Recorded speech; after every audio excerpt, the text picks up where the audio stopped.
আজই ডাউনলোড করুন আর এনজয় করুন আপনার পছন্দের শো।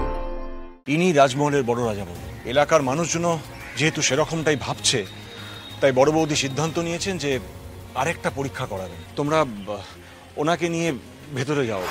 বাইরে অনেক লোক জড়ো হয়েছে বড় রানীমা, সবাই তো বড় রাজাবাবুর নামে জয়ধ্বনি দিচ্ছিল, কিন্তু প্রজাদের সে কি ভালোবাসা বড় রাজাবাবুর জন্য, তাই বলে আপনি আবার বাইরে ছুটে যাবেন না যেন, তাহলে আবার আমাদের অশান্তি বেড়ে যাবে। তাহলে ডাক গিয়ে ছোটকে বল এক্ষুনি যেন এই ঘরে আসে, বল আমি ডাকছি, যা। আচ্ছা রানীমা। আর শোন, হ্যাঁ রানীমা, শুধু ছোট নয়, ঠাকুরপো, ইন্দ্র, আদি, বৌরানী সবাইকে ডাক, বল আমার ঘরে এক্ষুনি আসতে, এক্ষুনি। আচ্ছা আচ্ছা, আমি এক্ষুনি যাচ্ছি।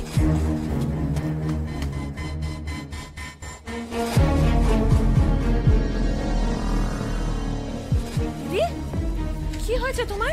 হ্যাঁ, প্রভা এরকম ছুটে গিয়ে আমাদের ডেকে নিয়ে এলো, কি হয়েছে? তোমার শরীর ঠিক আছে তো? মনে পড়ে গেছে, আবার সব মনে পড়ে গেছে, সব।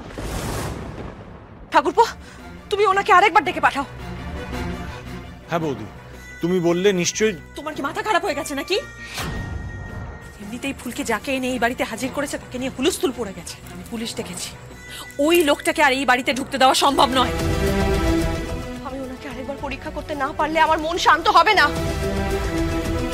মানুষজন, প্রজারা সবাই জয়ধ্বনি দিচ্ছে, ওরা কিন্তু নিশ্চিত যে উনিই ওদের রাজা। লোকজনের একটা হুজুগ লাগে দিদি, নাচবার জন্য, তালে তাল মেলানোর জন্য, ওরা সেটাই করছে। তুমি বুঝতে পারছো না? বড় মা যখন এতটাই জোর দিচ্ছেন, তখন আরেকবার জ্যাঠামশাইকে ডাকতে ক্ষতি কিসে? আর আপনিই বা কেন এতটা জোর দিয়ে বারণ করছেন মা? এই শোনো, ফুল কি তোমাদের সবাইকে প্রভাবিত করেছে মানে এই নয় যে তুমি আমার দিকে আঙুল তুলবে। রাদি, নিজের বউকে যদি সামলাতে না পারো তাহলে ওকে এখান থেকে সরিয়ে নিয়ে যাও। জানি এবার আদি বলবে যে মায়ের কথা না শুনলে এ বাড়িতে তোমার কোনো জায়গা নেই। বিশ্বাস করুন, বিয়ের পর থেকে এই কথাটা আমি রোজ শুনছি, শুনে শুনে এবার আমার কান পচে গেল। বৌদি, তুমি তোমার মনের শান্তি করিয়ে নাও তো, করো পরীক্ষা, আমি সবাইকে ডেকে পাঠাচ্ছি। আরে বাবা,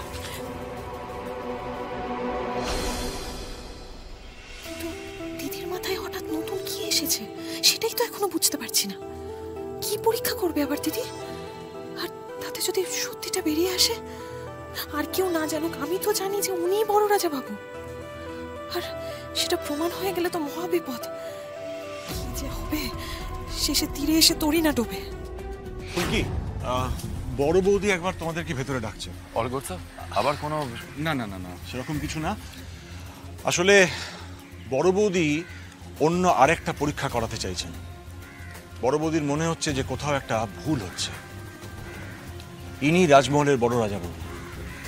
এলাকার মানুষজন যেহেতু সেরকমটাই ভাবছে, তাই বড় বৌদি সিদ্ধান্ত নিয়েছেন যে আরেকটা পরীক্ষা করাবেন।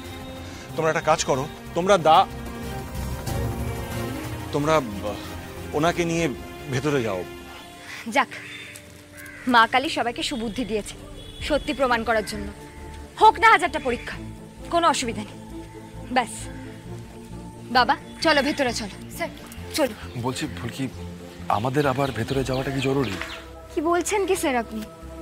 বাবা নিজের অধিকার ফিরে পাবে না? এত মানুষ, এত লোকজন, সবাই চাইছে বাবা নিজের অধিকার ফিরে পাক। এরপর তো দোটানার প্রশ্নই ওঠে না। বাবা চলো ভেতরে চলো, এসো।